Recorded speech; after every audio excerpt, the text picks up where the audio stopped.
long before there were championship moments. It's over. Purdue wins 62-45, capturing the national championship. And the Purdue Boilermakers have won their first national championship. They hold off USC. And historic victories. Fisher puts it away, and the Boilermakers beat the #1 Florida Gators. Zephalias lets it go, and the freshman has given the Purdue Boilermakers their first ever Big Ten tournament title. Women's athletics at Purdue began very simply. A handful of teams, limited resources, and a dream of what it could all become.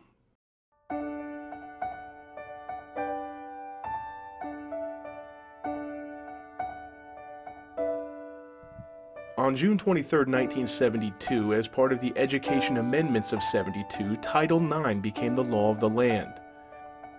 Introduced to Congress by Indiana Senator Birch Bayh and signed by President Richard Nixon, the law read, quote, "No person in the United States shall, on the basis of sex, be excluded from participation in, be denied benefits of, or be subjected to discrimination under any education program or activity." The new federal law may have meant drastic changes were coming for the athletics department at Purdue, but it would be wrong to say that women in sports at Purdue was born with the law. There was a long legacy already in place of club sports in West Lafayette.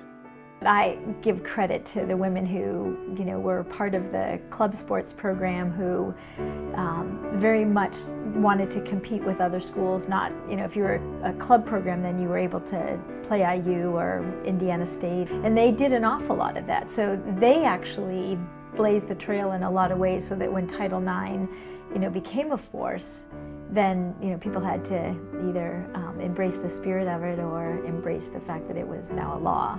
Just 3 years after Title IX was passed, the Purdue Department of Athletics introduced 7 women's sports: basketball, golf, field hockey, swimming, tennis, track and field, and volleyball. In 1978, cross country was added as well, bringing the total to 8 varsity teams for the next decade. And though the programs were in their infancy, many experienced success very quickly. In 1978, track athlete Peach Payne became the first woman to earn All-America honors at Purdue. In 1979, the volleyball team took the first of back-to-back conference championships. In 1980, cross country won a conference title as well, and 1981 brought the volleyball team's first NCAA tournament win, a 3-set sweep of Tennessee. In 1982, Andrea Merrick won the national championship in the 3,000-meter race at the Association for Intercollegiate Athletics for Women, a precursor to the NCAA, which didn't recognize women's athletics until 1982. Merrick was a 6-time Big Ten champion and a 3-time All-American.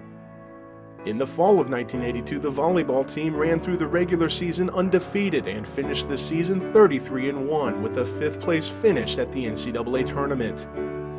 It was no mistake that volleyball carried the banner for women's athletics at Purdue in the early years. Across the country, the decision had been made to prioritize women's basketball.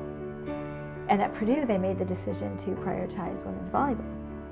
That's where our priorities went. So then in the Big Ten, Carol Dewey, who was a phenomenal coach, had the pick of the crop. It started with an internal priority.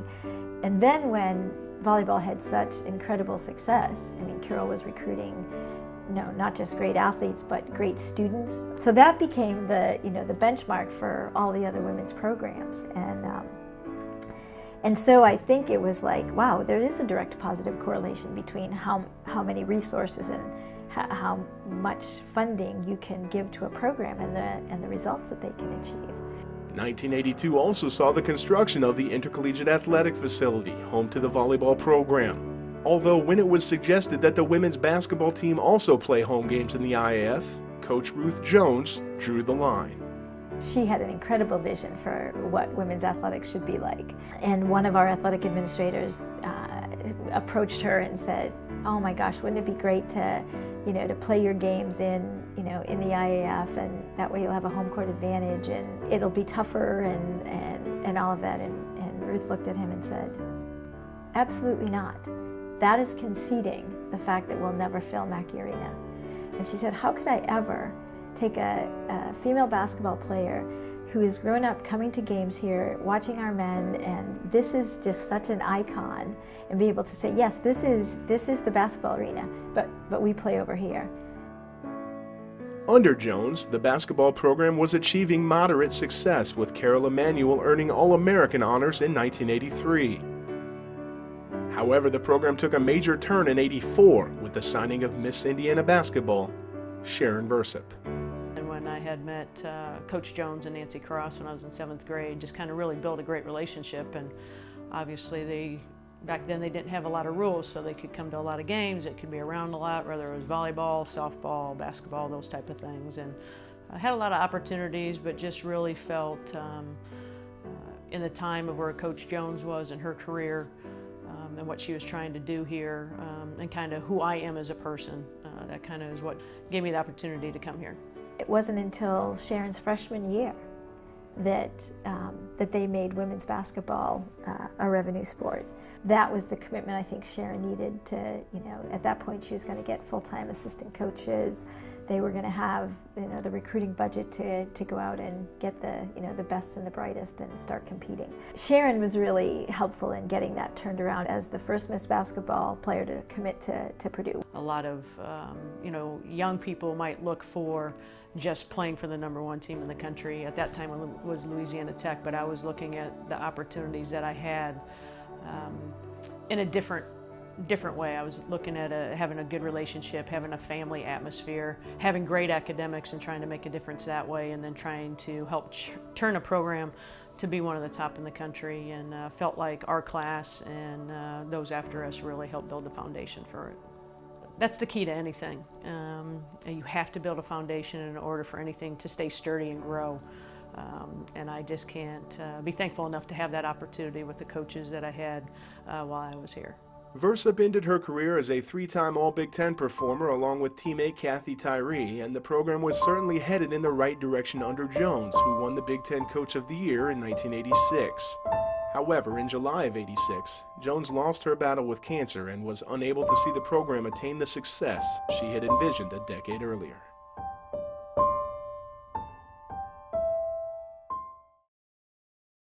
Basketball wasn't the only sport to raise the bar in the mid-'80s. Volleyball continued its run, taking the Big Ten title in 1985 while also breaking the NCAA attendance mark when more than 10,600 people packed Mackey to see the Boilermakers defeat Western Michigan. Senior Marianne Smith became the program's first All-American that season, ending a fantastic career with a 9th-place finish at NCAA's. Molly McGrath earned Big Ten Player of the Year in tennis as well, becoming the first Boilermaker to do so. In 1987, the outdoor track and field team won its first Big Ten championship thanks to individual titles by Angela Goodman, Tia Hensler, and Kathy Tyree. However, in the fall of 1987, the athletics department took a step back. The department moved forward with the construction of the Molikoff Athletic Center and, for financial reasons, determined a sport needed to be dropped to help ends meet. Despite the fact that the field hockey team had won 3 conference titles and just a season earlier, Nancy Cross was named Big Ten Coach of the Year, the sport was cut. It was a tough pill to swallow. Field hockey was not played in the public schools. It was played in the private schools in Indiana, but not the public schools. So it was determined that that was the sport that would be eliminated. And of course, the irony to me is, I still refer to them as my kids. Academically were outstanding, and they were great leaders, and they were very successful, and they did all the right things, and then that was the sport that was eliminated. The late '80s saw continued success. In the pool at Lambert Fieldhouse, something special was happening as a lightly recruited junior from the Chicago area became the program's first individual All-American in 1989. Darlene Warda earned the honor of the 200 fly and immediately understood the accomplishment was more than her own. You swim, and there's so many things that are going through your brain. I mean, you're swimming for yourself, you're swimming for your coaches, you're swimming for your school, you're swimming for your teammates, you're swimming for your family. I mean, there's such a sense of pride and you're carrying so many people along with you. It's really an exciting thing to be able to do something like that for your team and for your school. Warner went on to take 2 Big Ten titles and 3 All-America honors, and a few years after graduating, returned to her alma mater to coach. Going to that next level, I was coaching high school, coaching club, and just being at that next level where I had so much success was just really exciting to be able to head back there. Over in Mackey Arena, the basketball program was becoming a national force under Coach Lynn Dunn. In 1989, the team advanced to the NCAA tournament for the first time. In 1991, the team won its first Big Ten title, with Joy Holmes earning Conference Athlete of the Year and All-America honors. In 1994, the Boilermakers earned a trip to their first Final Four, falling to eventual national champion North Carolina. 1995 saw a second straight conference title and an Elite Eight appearance. The program had become the standard bearer for the department, a department that was once again ready to grow. In 1994, softball was added as a varsity sport, with Carol Bruggeman leading the team to a winning record in its first season. In 1995, track star Carissa Yason earned Big Ten Athlete of the Year honors, and a year later, she won the NCAA title in the heptathlon. The 9-time All-American decided to finish out her college career on the basketball team, where she earned all Big Ten honors and was drafted into the WNBA. In 1998, soccer joined the department as well, bringing the total number of women's programs to 9. It was a struggle to build a program from scratch, but head coach Rob Clotty says the support from the department made things easier. That's one of the things that inspired me in coming and taking the job, was seeing the support that the university and the athletic department put forward into their women's programs, and then watching in '99 when Carolyn took the team to a national title, and just feeling like that's something that we are capable of achieving. We've got a university, we've got an athletic department that supports women's athletics in a manner that provides them that opportunity. In 1999, the women's basketball team won the national title with one of the greatest teams in Purdue history. The squad lost just once and spent 11 weeks ranked number 1 before beating Duke in the title game. The Boilermakers earned the program's third Final Four trip 2 years later, finishing as NCAA runners-up. In 2002, Clotty saw his hard work pay off as he led the soccer program to the NCAA tournament in just its 5th year of existence. 5 fifth-year seniors in 2002 found themselves in their first NCAA tournament game representing Purdue University.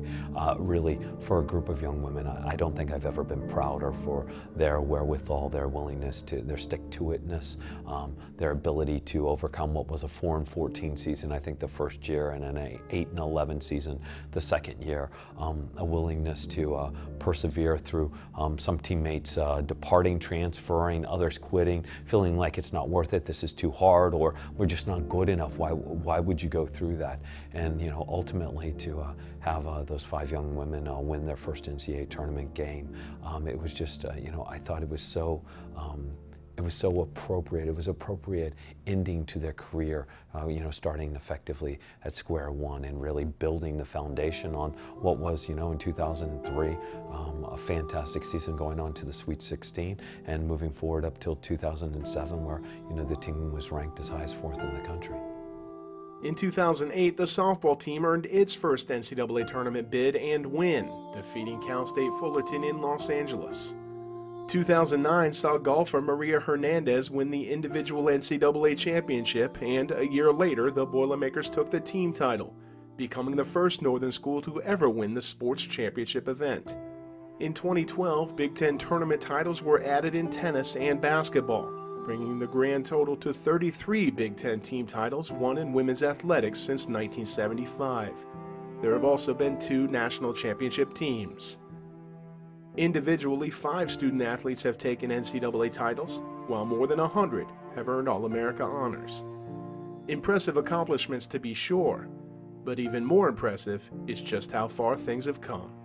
The game has changed. I think the resources have changed quite a bit in women's basketball.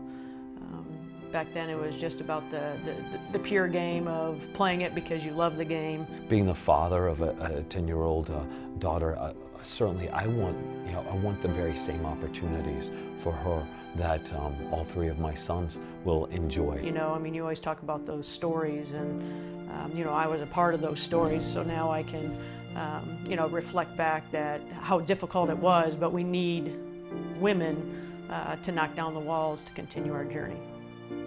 The legacy of women's athletics at Purdue is truly inspiring, and just like anything related to Purdue, the universal intangible is the institution itself. You know, we have Purdue graduates now contacting us and saying, hey, my daughter, you know, has wanted to play, you know, for your team, and, you know, she's going to be a sophomore, going to be a junior. And so starting to see that tide turn where there's a bit of tradition where players have grown up with the anticipation, expectation, and dream and desire to play for the program. Everybody, I think, at Purdue is very loyal to Purdue, and it's really easy to, you know, sell Purdue to recruits because I love it so much. I mean, why wouldn't you want to come here? I take a lot of pride, and I think the classes before me and then the classes that were with me at the time here at Purdue, the older you become, the more reflection you do have, and now I'm in a situation that I have so much pride because I have an opportunity to be back and lead, and a lot of the alums that played with me and helped build a foundation are excited about that. Our focus is always the future. I mean, especially in the role that we have now, it's always, you know, what can we do to enable our student athletes to have the best experience and to have the best resources and to be able to bring out the best in all of them.